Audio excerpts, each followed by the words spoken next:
안녕하십니까. 이미정 권사입니다. 네, 오늘은 드디어 룻기 1장을 들어갈 차례입니다. 룻이라는 여인이 등장하기 전에 그의 시가인 엘리멜렉과 나오미의 집의 배경부터 이야기가 시작이 되거든요.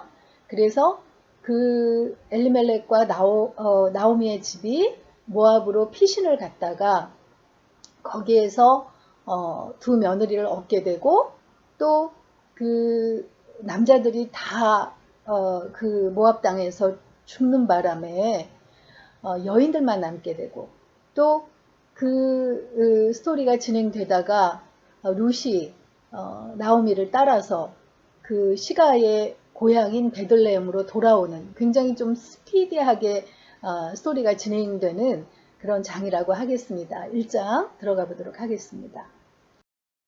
앞서도 말씀드린 것처럼 룻기 1장은 사사들이 치리하던 때에라고 시작하는데 이때가 사사 기드온이 치리하기 바로 직전, 하나님께서 기드온을 사사로 세우기 전에 미디안에 의해서 굉장히 그 약탈 때문에 힘들었던 그때였을 것이다 라고 본다고 했죠. 이때 또 엎친 데 덮친 격으로 이 엘리멜렉과 나오미가 살던 베들레헴에 흉년이 들었어요. 그러니까 얼마나 정말 살기가 힘들었겠어요. 그러니까 이 엘리멜렉이 아내 나오미와 두 아들을 데리고 모압 땅으로 내려갔다 이렇게 기록을 하고 있습니다. 엘리멜렉이라는 이름은 나의 하나님은 왕이시다 라는 그런 뜻이래요. 그런데 이 엘리멜렉이 모압으로 내려간 행위 자체를 놓고 학자들은 불신앙의 행위다 이렇게 해석을 하고 있습니다. 왜냐하면 모압 땅은 언약의 땅이 아니었잖아요. 모압은 그 요단강 동편의 아르논강과 세레시네 사이의 지역이었는데 굉장히 그 비옥한 고원지대였어요. 지금 베들레헴이 이쪽 색깔이 잘 안 보이나요? 베들레헴이 지금 엘리멜렉과 나오미가 살던 베들레헴이 이쪽이고 그 사이에 유대 광야가 있고 그 염해, 사해가 이렇게 차지하고 있고 그 건너편으로 모압 지대가 보이는데 이 모압 지방이 고원 지대라는 거예요. 이렇게 높아요, 지대가. 이 베들레헴 이쪽보다. 그러니까 베들레헴에서 이렇게 모압 지방이 바라다 보여지는데 이렇게 노랗게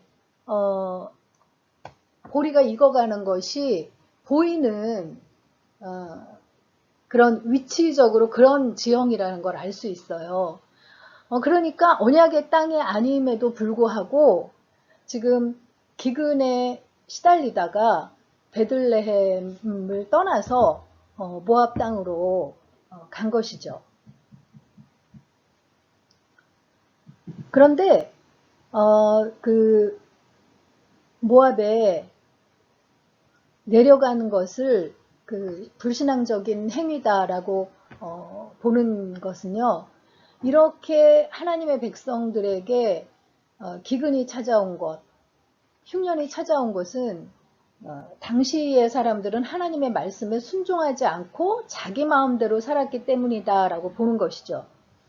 그 하나님께 불순종한 결과로 찾아온 기근과 흉년이라면 그 자리에서 도망칠 일이 아니라 도망친다고 문제가 해결되는 게 아니니까요.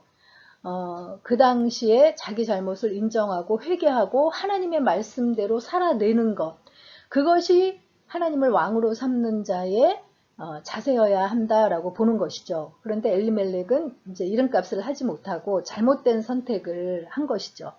이제 베들레헴을 떠나서 모압으로 도망쳤는데 이 엘리멜렉이 잘못된 선택을 한 결과 그 가정이 이제 힘든 시간을 보내게 됩니다. 모압에 살면서 그 10년이라는 세월을 보내면서 두 며느리를 얻게 돼요. 오르바와 룻이라는 두 며느리를 얻게 됩니다. 여기 보면 며느리 하나를 얻었는데 오르바라 이름하고 그 다음에 룻이라는 며느리를 얻었다고 이렇게 돼 있어요. 그래서 제가 어렸을 때도 오르바가 큰 며느리고 룻이 작은 며느리다 이렇게 설교 말씀하는 것도 제가 자주 들은 기억이 있거든요. 그런데 요번에 제가 이제 내비게이션으로 룻기를 공부하면서 룻이 큰 며느리고 오르바가 작은 며느리라는 것을 알게 됐어요.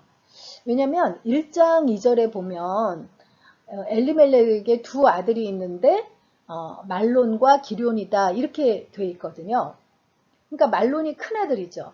그런데 룻기 4장 10절에 보면 이제 보아스가 그 기업물을 것을 이렇게 공포하면서 엘리멜렉의 큰 아들의 그러니까 말론의 그 아내였던 룻을 나의 아내로 삼는다라고 이렇게 이야기하는 게 나와요. 그러니까 말론의 아내였구나 룻이. 그러니까 말론과 기럧 이렇게 할 때 말론이 큰아들이니까 룻이 큰아들이다라는 걸 알 수 있는 거죠.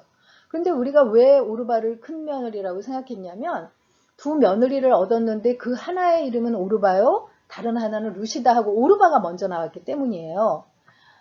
그런데 이거는 뭐 둘째 아들인 기럧이 오르바와 먼저 결혼해서 며느리 이름을 얘기할 때 그렇게 이야기할 수도 있는 일이잖아요. 그래서 그 오르바가 먼저 이름이 나온 것인데 이 앞뒤 문맥의 그 정황을 봐서 룻이 엘리멜렉 가정의 큰 며느리였구나 하는 것을 알 수 있습니다.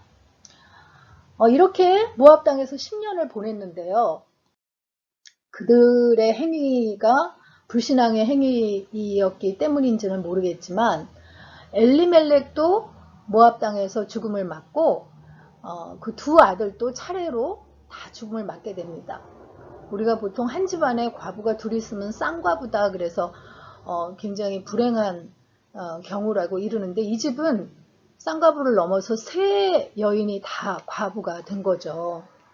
이런 비극을 맞게 되는데 나오미가 이제 장례를 다 치르고 나서 두 며느리에게 너희는 제각기 친정으로 돌아가거라. 너희가 죽은 너희의 남편들과 나를 한결같이 사랑하여 주었으니 주께서도 너희에게 그렇게 해주시기를 빈다. 너희가 각각 새 남편을 만나서 행복한 가정을 이루도록 주께서 돌봐 주시기를 바란다 하면서 이렇게 축복의 말을 하고 두 며느리를 자기 친정으로 돌아가라고 이렇게 이야기를 합니다. 나오미로서는 굉장히 희생적인 결단을 한 거죠. 이제 나이 먹고 혼자의 힘으로 살아가기가 막막할 텐데도 젊은 두 며느리를 그 앞날을 생각해서 각기 자기 집으로 가라고 이렇게 결단을 한 거예요. 그러니까 이 두 며느리가 아닙니다. 우리도 어머님과 함께 어머님의 백성에게로 돌아가겠습니다 하고 따라가겠다고 나서요. 그런데 나오미가 더 적극적으로 아니라고 너네가 나를 따라가서는 살 그 희망이 없다고 하면서 강권하니까 결국 오르바는 돌아갑니다. 이 오르바라는 이름의 뜻이 등을 보인다라는 그런 뜻이래요. 그래서 오르바는 자기 집으로 돌아가지만 룻은 유명한 고백을 합니다.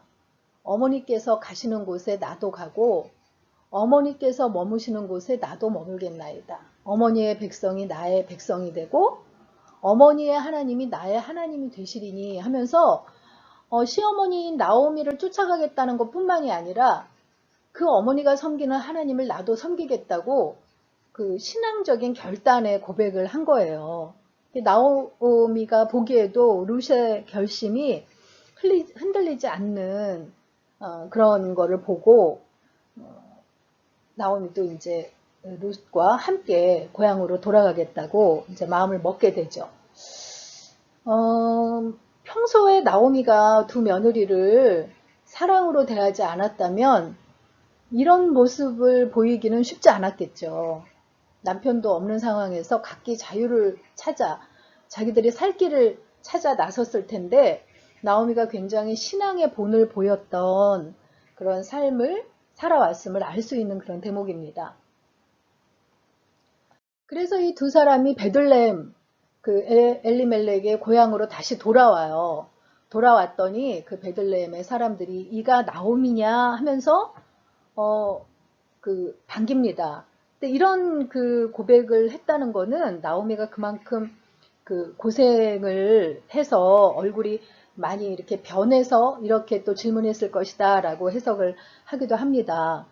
근데 그 나오미라는 뜻이 그 히브리어 원어로 기쁨이라는 뜻이래요. 그러니까 나오미가 나를 나오미라고 부르지 말고 여호와가 나를 이렇게 빈손으로 돌아오게 하시고 괴롭게 하셨으니까 괴로움, 쓴맛이라는 뜻의 마라라고 불러달라라고 합니다. 우리가 출애굽기에서도 마라의 쓴물 할 때 마라가 쓴맛이라는 그런 뜻을 배웠었잖아요.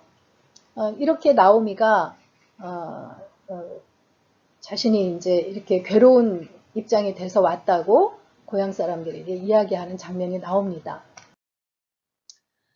그 돌아온 때가 나오미와 룻이 베들레헴으로 돌아온 때가 보리 추수 때였다라고 끝부분에 기록하고 있어요. 보리 추수를 할 때가 언제냐면요. 6월절을 지내고 나서 그 다음 그 첫 주일을 우리가 초실절이라고 하거든요. 그래서 보리의 첫 이삭을 빻아서 소재로 바치는 절기예요. 6월절이 우리가 3월 말이나 4월 초로 보기 때문에 보리 추수를 할 때는 그 베들레헴이 한 4월경이 됐겠구나라는 거를 우리가 짐작해 볼 수 있죠. 이 룻기 1장에서의 그 묵상 포인트는 인생의 어려움을 허락하시는 분도 하나님이시라고 생각하시나요? 라고 잡아봤어요. 사실 그 엘리멜렉과 나오미의 가정이 모압에 가서 이렇게 비극을 맞아서 나오미가 정말 하나님이 나를 괴롭게 하셨다라고 고백하고 있지만 하나님께서는 이 가정에 놀라운 계획을 가지고 계셨잖아요. 그 가정을 위해서 나오미를 위해서 준비해 놓으신 선물이 엄청난데 지금 1장의 상황에서는 나오미가 그것을 전혀 모르는 상황이기 때문에 하나님께서 나를 빈손으로 돌아오게 하시고 이렇게 괴롭게 하셨다라고 고백하고 있는데 우리가 이제 끝부분까지 다 읽고 나면 하나님께서 어려움을 허락하셨지만 이렇게 복되게 갚아주셨구나 라는 것을 알 수 있는데 그 어려움을 허락하시는 분도 하나님이시라 이 믿음이 우리에게 있으면 훨씬 그 어려움을 당할 때에 대처하는 그 자세가 달라질 수 있겠죠. 그래서 이 부분에 대해서 한번 묵상해 보시면 좋겠습니다. 룻기 1장 읽고 마치도록 하겠습니다.